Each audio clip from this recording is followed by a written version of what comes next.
Hello friends, તો સ્વાગત છે તમારું સ્વાદની સફરમાં। આજે હું તમારી સાથે શેર કરીશ ગુજરાતી સ્ટાઇલ ખાટા ઢોકળાની રેસીપી।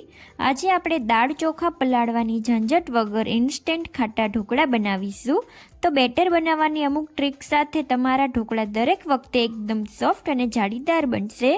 ને આજે આપણે 2 ટેસ્ટી ચટણી પણ બનાવીશું। તો ચલો શરૂ કરીએ।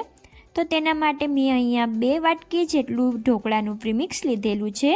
આ ઢોકળાનું પ્રીમિક્સ મેં ઘરે જ બનાવેલું છે। તો આ પ્રીમિક્સ બનાવવા માટે આપણે 3 વાટકી ચોખા, 1 વાટકી ચણાની દાળ, 1 વાટકી મગની મોગર દાળ અને 1 વાટકી અડદની દાળ લઈશું અને તેને આપણે ગ્રાઇન્ડ કરી લઈશું। તો તમે આ ઢોકળાના પ્રીમિક્સને બનાવીને 10 થી 15 દિવસ સુધી સ્ટોર કરી શકો છો। ને તમારે ડિટેલ રેસીપી જોતી હોય તો મને કોમેન્ટ કરીને જણાવજો, હું તમારી સાથે શેર કરીશ। ને આપણે આ ઢોકળાના પ્રીમિક્સને દરદરું જ પીસવાનું છે, તમે જોઈ શકો છો સ્ક્રીનમાં। તો હવે આપણે આ ઢોકળાના પ્રીમિક્સમાં આપણે 3 વાટકી જેટલી છાશ નાખીશું। તો આપણે શરૂઆતમાં 2 વાટકી છાશ નાખીશું। તમે આની જગ્યાએ દહીંનો યુઝ પણ કરી શકો છો ને તેને સરસ રીતે મિક્સ કરી લઈશું। આપણે બધી છાશ એકસાથે નથી ઉમેરવાની। તો હવે આપણે મિક્સચર મિક્સ થઈ ગયું છે, તો આપણે તેમાં 1 વાટકી છાશ નાખીશું ને તેને સરસ રીતે મિક્સ કરી લઈશું। તો મેં અહીંયા 2 વાટકી ઢોકળાના પ્રીમિક્સ સાથે 3 વાટકી છાશનો યુઝ કરેલો છે। તો આપણું એ સરસ એવું એકદમ સ્મૂથ બેટર બની ગયું છે। તમે જોઈ શકો છો બેટરમાં બિલકુલ લમ્સ નથી। તેની કન્સિસ્ટન્સી તમારે આ રીતે જ રાખવાની છે, ન બહુ વધારે જાડું કે ન પતલું। હવે તેને ઢાંકીને 10 મિનિટ રેસ્ટ આપીશું, જેથી તે સરસ રીતે સેટ થઈ જાય। તો લગભગ 10 મિનિટ જેવું થઈ ગયું છે ને તેને આપણે ખોલીશું ને તેને એકવાર સરસ રીતે મિક્સ કરી લઈશું। હવે આપણે આ બેટરમાં અડધી ચમચી હળદર નાખીશું ને સ્વાદ પ્રમાણે મીઠું નાખીશું ને અડધી ચમચી લાલ મરચું પાવડર નાખીશું। લાલ મરચું પાવડર આપણે વધારે નથી નાખવાનું, નહીંતર આપણા ઢોકળા લાલ થઈ જશે। તો તમે તમારા અકોર્ડિંગ વધુ ઓછું કરી શકો છો। ને 1 ચમચી ખાંડ નાખીશું ને તેમાં 1 ચમચી તેલ નાખીશું। તેલ નાખવાથી ઢોકળા ઠંડા થયા પછી પણ એકદમ સોફ્ટ રહે છે।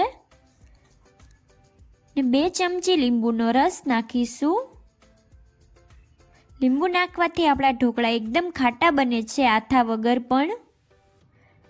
ને 1/4 ચમચી જેટલા તલ નાખીશું ને ઝીણું સમારેલું લીલું મરચું નાખીશું 1 નંગ ને સમારેલી કોથમીર નાખીશું ને બધી જ વસ્તુને આપણે સરસ રીતે મિક્સ કરી લઈશું।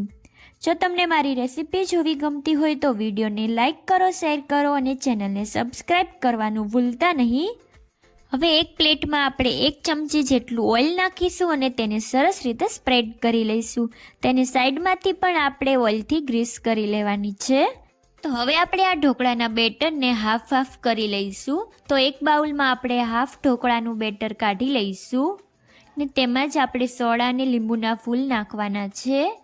તો તેમાં 1/4 ટીસ્પૂન જેટલા ખાવાના સોડા નાખીશું। તમે આની જગ્યાએ ઈનોનો યુઝ પણ કરી શકો છો અને 1/4 ટીસ્પૂન લીંબુના ફૂલ નાખીશું ને તેને એક્ટિવેટ કરવા 1 ચમચી પાણી નાખીશું ને એક જ ડાયરેક્શનમાં તેને સરસ રીતે મિક્સ કરતા જઈશું।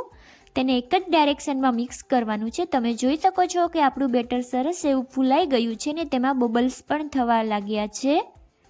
તો હવે આપણે આને બિલકુલ રેસ્ટ નહીં આપીએ ને તેને આપણે ઓઇલથી ગ્રીસ કરેલી પ્લેટમાં એડ કરી દઈશું।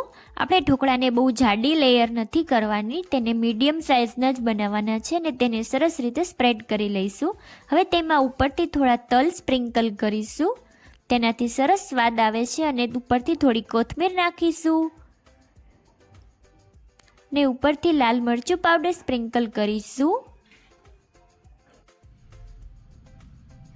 તો મેં અહીંયા ઓલરેડી ગરમ પાણી મૂકી દીધું હતું, જેથી આપણે તરત જ તેને સ્ટીમ કરી શકીએ। તો હવે આપણે ઢોકળાની પ્લેટને સેન્ટરમાં રાખી દઈશું ને ઉપરથી થાળી ઢાંકી દઈશું ને કોઈ ઉપરથી વજનવાળી વસ્તુ મૂકી દઈશું, જેનાથી તેની વરાળ બહાર ન નીકળે।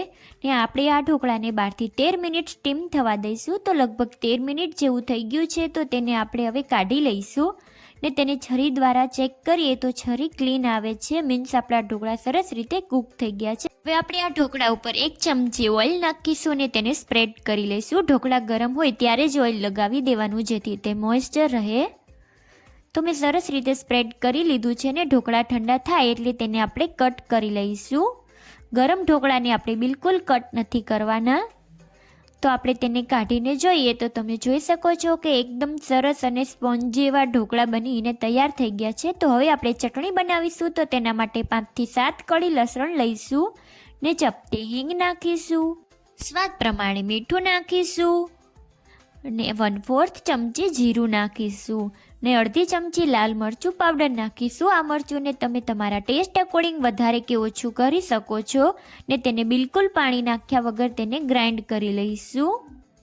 હવે તેનું ઢાંકણ ખોલીશું. તો તમે જોઈ શકો છો કે આપણું મરચું અને લસણ સરસ રીતે ગ્રાઇન્ડ થઈ ગયા છે. તો હવે આપણે તેમાં 1 નંગ ટમેટું નાખીશું ને તેનું ઢાંકણ બંધ કરીને તેને ગ્રાઇન્ડ કરી લઈશું ને તેનું ઢાંકણ ખોલીશું. તો તમે જોઈ શકો છો કે આપણી એકદમ પરફેક્ટ એવી ચટણી બનીને તૈયાર થઈ ગઈ છે. તો હવે એક પેનમાં 1 ચમચી તેલ નાખીશું ને તેમાં આપણે બનાવેલી ચટણી એડ કરી દઈશું. આ ચટણીને આપણે 2 થી 3 મિનિટ માટે સોતે કરીશું. આ ચટણીને આવી રીતે સોતે કરવાથી તેમાં લસણનો કાચો સ્વાદ રહેતો નથી. તો આપણે આ ચટણીને હંમેશા લો ગેસની ફ્લેમ ઉપર જ મિક્સ કરવાની છે. તો લગભગ 2 થી 3 મિનિટ જેવો સમય થઈ ગયો છે ને તેની સાઇડ્સમાંથી તેલ પણ છૂટું પડવા લાગ્યું છે, મીન્સ તે થઈ ગઈ છે. તો હવે આપણે તેમાં થોડું પાણી નાખીશું ને ચટણીને મિક્સ કરી લઈશું. તમે તમારા અકોર્ડિંગ જાડી કે પતલી કરી શકો છો. તો તૈયાર છે આપણે એકદમ ટેસ્ટી એવી ચટણી. તો હવે આપણે ઢોકળામાં ખવાતી બીજી ચટણી બનાવીશું. તો તેના માટે આપણે 2 ચમચી જેટલા સિંગદાણા મિક્સી જારમાં નાખીશું ને તેના ફોતરા કાઢી લઈશું ને 1 નંગ જેટલું મરચું નાખીશું. તમે આ લીલા મરચાંને તમારા ટેસ્ટ અકોર્ડિંગ વધુ કે ઓછા કરી શકો છો. સ્વાદ પ્રમાણે મીઠું નાખીશું ને ચપટી હિંગ નાખીશું ને તેમાં ચપટી હળદર નાખીશું ને 1 ચમચી લીંબુનો રસ નાખીશું. 1 ચમચી તેલ નાખીશું અને જરૂર પ્રમાણે પાણી નાખતા જઈશું ને તેને સરસ રીતે ગ્રાઇન્ડ કરી લઈશું.